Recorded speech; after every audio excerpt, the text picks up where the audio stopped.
Bienvenidos de nuevo, queridos amigos y amigas, a un nuevo tema de la Biblia. Estamos en el 485 y estudiaremos el capítulo 23 del libro de Isaías.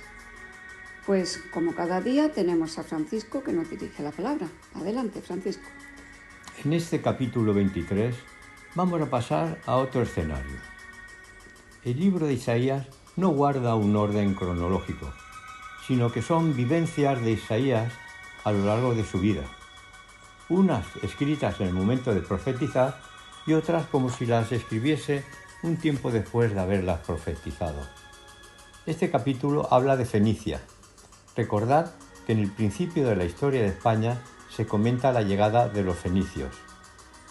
Fenicia estaba en la costa del mar Mediterráneo, por lo que no era mucho riesgo navegar por las costas hasta llegar a España. En realidad, Fenicia era un país comercial muy importante, debido a la gran flota de barcos que disponía. En aquella época existieron grandes imperios y ninguno imaginaba el final desastroso que llevó cada uno. Por supuesto que Dios, el gran coordinador y ordenador, utilizaba su poder para poner las cosas en orden cuando ya estaban muy desfasadas. Por este motivo, a los grandes reyes y emperadores les cogía de sorpresa los cambios tan bruscos que ocurrían en sus países. Y es que el poder del Señor es inmenso y en un momento puede cambiar cualquier escenario mundial. Leo el versículo 1. Dice: Profecía sobre Tiro. Aullad, naves de Tarsis, porque destruida es Tiro hasta no quedar casa, ni a dónde entrar. Desde la tierra de Quintín les es revelado. Sin duda, este es un mensaje del castigo divino contra Fenicia. Tiro y Sidón fueron con frecuencia objeto de los ataques de las grandes naciones del cercano oriente, entre ellas Siria, Asiria y Babilonia, y más tarde de Alejandro Magno. ¿A cuál de estos ataques se refiere Isaías? Quizás a todos, pero sin duda el Señor tenía un mensaje para Fenicia en el tiempo de Isaías. Se cree que Tarsis era una colonia fenicia en España.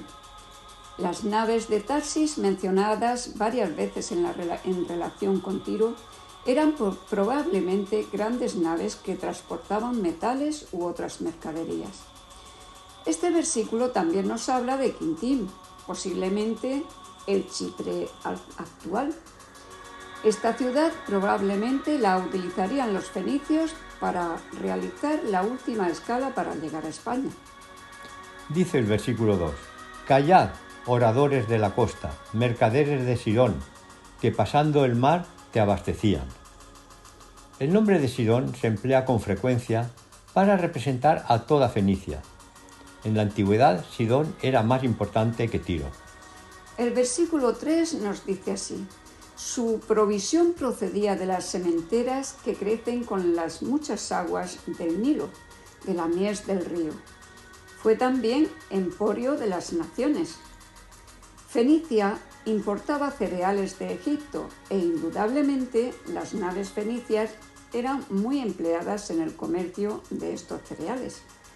Leo el versículo 4. Dice: Avergüénzate, Sidón, porque el mar, la fortaleza del mar, habló diciendo: Nunca estuve de parto, ni di a luz, ni crié jóvenes, ni levanté vírgenes.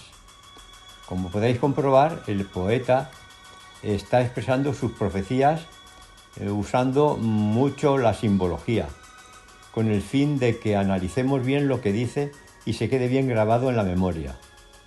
El versículo no se está refiriendo a la vergüenza de las mujeres que no podían tener hijos, sino que se refiere al asedio enemigo a Sidón, o sea, Fenicia, que quedaría desolada y abandonada. El versículo 5 nos dice así: Cuando llegue la noticia a Egipto, tendrán dolor de las nuevas de Tiro. Cuando llegara la noticia de la derrota de Fenicia, los egipcios se angustiarían mucho. Una vez que los asirios vencieran a Tiro y Sidón, estarían en condiciones de atacar a Egipto.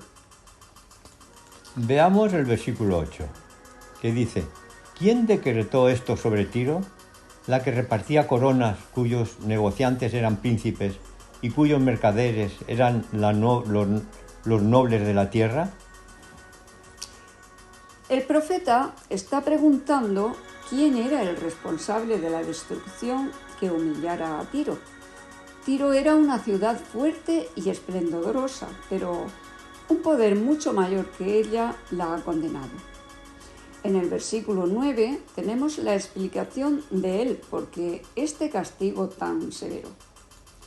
Jehová de los ejércitos lo decretó para envilecer toda la soberbia de toda gloria y para abatir a todos los ilustres de la tierra. Tiro se opuso arrogantemente al Dios del cielo, jactándose de ser mayor que él. Esto podemos comprobarlo si leemos en el libro de Ezequiel, capítulo 28, del 2 al 8. La destrucción de Tiro sería una demostración a todo el mundo de la manera en que Dios humilla el orgullo y la arrogancia de los hombres. Leo el versículo 10. Dice: Pasa cual río de tu tierra, oh hija de Tarsis, porque no tendrás ya más poder. Debe interpretarse que en este versículo se le dice a Tarsis que se dedica a cultivar su tierra, porque se ha quedado sin el puerto y el comercio que tenían. El versículo 11 nos dice lo siguiente: extendió su mano sobre el mar, hizo temblar los reinos. Jehová mandó respecto a Canaán que sus fortalezas sean destruidas. En forma figurada, Dios estaba haciendo temblar a todo el mundo a fin de hacer cumplir su voluntad. Por medio de este proceso, muchas naciones desaparecerían y otras ocuparían el lugar de ellas. En el resto del versículo se sigue describiendo las desgracias de Fenicia. Entonces, para finalizar, leo el último versículo, que dice: pero sus negocios y ganancias serán consagradas a Jehová, no se guardarán ni se atesorarán, porque sus ganancias serán para los que estuvieran delante de Jehová, para que coman hasta saciarse y vistan espléndidamente. En este pasaje se predice la destrucción de Tiro y el triunfo final de Sión. A pesar de sus trampas, Tiro no podría seguir engañando y defraudando a los hombres para siempre. Caerían, pero Jerusalén triunfaría. Babilonia, la ramera, sufriría el mismo fin. Queridos amigos y amigas, hemos terminado el tema, así que mañana continuamos el estudio con el tema 486. Bendiciones y hasta mañana.